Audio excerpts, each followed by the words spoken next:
Halo semuanya, perkenalkan nama saya Yogi Fedi dengan C1401241089. Saya di sini akan menjelaskan terkait induksi hormonal dan hipofisa.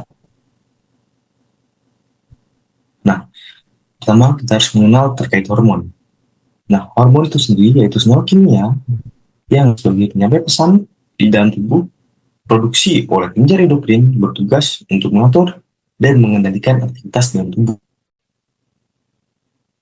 untuk mengintegrasi dan serta mengkoordinasi aktivitas dalam tubuh dan mengatur fisiologis yaitu seperti metabolisme, pertumbuhan dan reproduksi. Nah, hormon diklasifikasikan menjadi dua. Yang pertama umum dan yang kedua lokal. Nah, untuk umum itu tuh diekspresikan jauh dari tempat asalnya. Nah, hormon ini diekspresikan melalui aliran darah. Untuk hormon lokal yaitu diekspresinya sekitar tubuhnya. Nah, dilepaskan ke cairan jaringan sekitarnya lalu mengaruhi sel-sel di sekitarnya dan terjadi suatu respon. Selanjutnya, induksi hormonal. Nah, dalam kegiatan produksi seperti kegiatan reproduksi. Namun, tidak semua ikan mampu menjadi secara alami di lingkungan buatannya. Sehingga kita perlu induksi hormonal yang dapat mengefisiensi dan predictabilitas kegiatan akupunktur. Selanjutnya, memperoleh gamet lebih dini. Selanjutnya, memperoleh gamet di luar musim pemijahan. Selanjutnya, kita bahas terkait beberapa cara induksi hormonal, yaitu yang pertama ada injeksi, penyuntikan, kedua ada oral, itu pemberian melalui pakan atau kapsul, dan selanjutnya yaitu pendaman, yaitu menurunkan dalam air, media, dan kita dapat melakukan uh,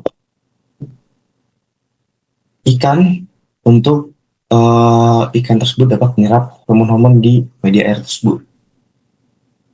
Nah, pertama kita fokus ke injeksi. Ini ada titik-titik induksi yang dapat kita lihat di sebelah sini.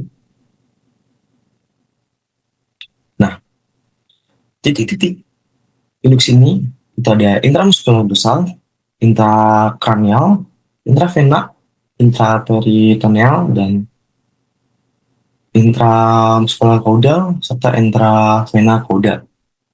Nah, kita fokus dulu ke intramuskular yang sering digunakan.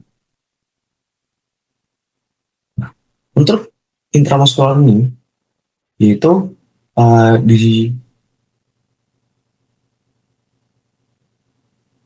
disuntikan di dalam otot di bagian dorsal atau di punggung di sini. Nah, untuk intrakranial yaitu disuntikan di bagian kepala. Jadi kita dapat melihat di sebelah sini. Nah, untuk intrakranial ini sangat efektif dalam stimulasi hormon karena kita langsung ke sumbernya yaitu di hipofisa.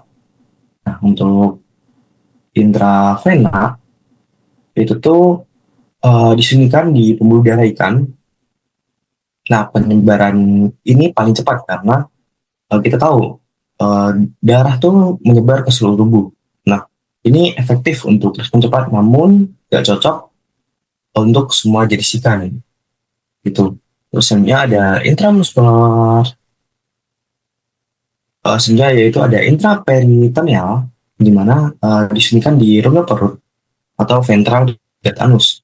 Nah, ini efektif untuk berbagai ukuran, karena kita suntikin di rongga perut, tapi sangat beresiko kerusakan jaringan di dalam perut, di sekitar perut. Gitu.